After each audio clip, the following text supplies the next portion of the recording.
એ નેતાઓ પોતાના ઘર ભરવામાં અને પોતાના ખિસ્સા ભરવામાં ઉપયોગ કરેલા છે.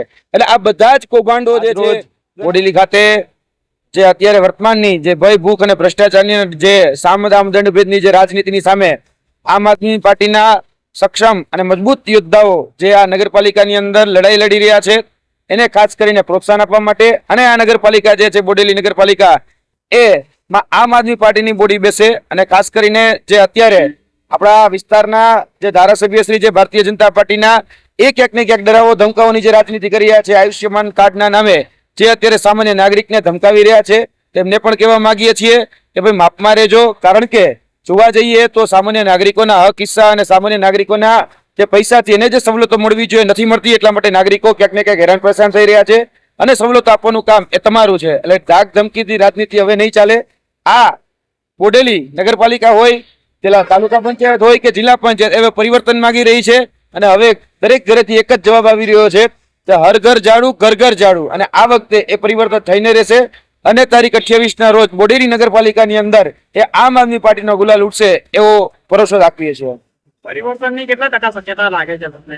ખાસ કરીને જોવા જઈએ તો છેલ્લા ઘણા સમયથી બોડેલી નગરપાલિકાની જે જનતાઓ જે છે એ સામાન્ય પોતાના જે પ્રશ્નો જે છે પ્રશ્નો જે ક્યાંક ને ક્યાંક રહી છે.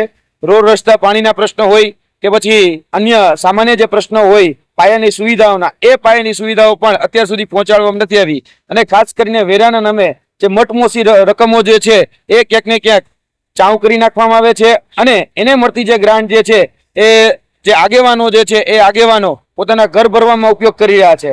એટલે આવનાર દિવસોની અંદર નગરપાલિકાના તમામ નગરજનો જે છે એ હવે ભારતીય જનતા પાર્ટીની ભયભૂખની રાષ્ટ્રીય કહી શકાય કે રાજનીતિ જે છે એને જાણી ગયા છે અને આવનાર દિવસની અંદર અમને સંપૂર્ણ ભરોસો છે કે આ નગરપાલિકામાં પરિવર્તન આવશે.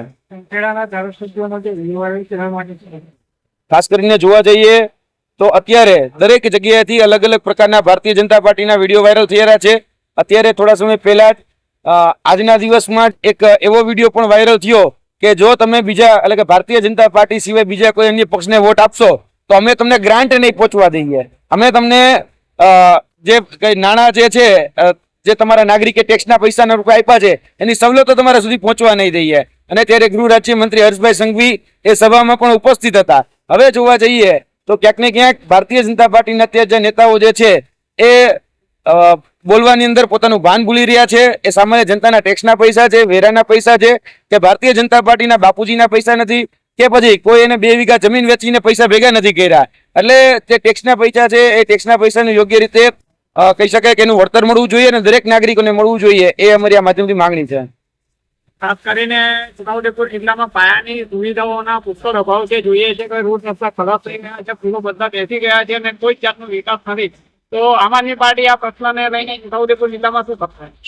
છોટાઉદેપુર જિલ્લાની અંદર જોવા જઈએ તો છેલ્લા ઘણા સમયથી એવું કહેવામાં આવતું હતું કે જે વિકાસ જે છે એ વાઇબ્રન્ટ વિકાસ છે, પરંતુ વાસ્તવિક રીતે જોવા જઈએ તો વાઇબ્રન્ટ વિકાસની પોલ ત્યારે જ ખુલી જાય છે કે જ્યારે છોટાઉદેપુરના અલગ અલગ વિસ્તારોમાંથી જ્યારે બેનો દીકરીઓને જ્યારે પ્રસૂતિની પીડા ઉત્પન્ન થાય ત્યારે એના સુધી 108 એમ્બ્યુલન્સ નથી પહોંચી શકતી. આ છોટાઉદેપુરની નગરપાલિકા છે અત્યારે જે છે એ છોટાઉદેપુરની નગરપાલિકામાં SF હાઈસ્કૂલ કરીને જે સંસ્થા આવેલી એ શિક્ષકો જ્યારે તનતોડ મહેનત કરીને નોકરીએ લાગે છે એની પાસે ડોનેશનના નામે લાખો રૂપિયા ક્યાંક ને ક્યાંક ઉઘરાણા કરવામાં આવે છે. નળ સે જળ જેવું કૌભાંડ એ આ છોટાઉદેપુરની સૌથી મોટી એ ખૂબી છે. અને આ છોટાઉદેપુરમાં ક્યાંક ને ક્યાંક નળ સે છળ એ સામાન્ય નાગરિકો સાથે કરવામાં છે. મનરેગાના જે પૈસા હતા એ મનરેગાના પૈસાઓ અહીંના જે નેતાઓ જે છે એ નેતાઓ પોતાના ઘર ભરવામાં અને પોતાના ખિસ્સા ભરવામાં ઉપયોગ કરેલા છે. એટલે આ બધા જ કૌભાંડો જે છે ગણાવવા બેસીએ તો કદાચ દિવસે ટૂંકો પડે, પરંતુ એ છોટાઉદેપુરની અંદર જે કહી શકાય કે સામાન્ય જનતાના જે પ્રશ્નો છે એનું કોઈ નિરાકરણ નથી આવતું. અને જે સત્તાધીશો છે અને ખાસ કરીને જે વર્તમાનના અધિકારીઓ છે એ અધિકારીઓ પણ એ સામાન્ય જનતાને સામે નથી જોતા. વિદ્યાર્થીઓ જ્યારે પોતાની કહી શકાય કે જે પ્રમાણપત્રો છે એની જ્યારે વેરિફિકેશન માટે પ્રમાણપત્રો માટે લેવા માટે ત્યાં પહોંચે છે તો કલેક્ટર શ્રી ત્યાં ઉત્પન્ન નથી રહેતા, કહી શકાય કે ઉપસ્થિત નથી રહેતા. અને ક્યાંક ને ક્યાંક રીલ બનાવવામાં કલેક્ટર જે છે એ સૌથી વધારે રીલ બનાવવામાં જ વ્યસ્ત હોય છે. હવે રોડ ઉપર દોડે છે, પરંતુ આ છોટાઉદેપુરમાં કે આ બોડેલી વિસ્તારમાં એક સારા ગ્રાઉન્ડની વ્યવસ્થા નથી. એટલે જોવા જઈએ તો મેરેથોન થાય છે, પણ મેરેથોન દોડવા માટે અહીંના જે બાળકો છે એ બાળકોને કોઈ સવલત નથી આપવામાં આવતી. એટલે હાથીના દાંત દેખાડવાના અલગ અને ચાવવાના અલગ છે. એ અધિકારી હોય કે સત્તાધીશ હોય, બધી જ જગ્યાએ ફાટલે મોટી ખોડ છે.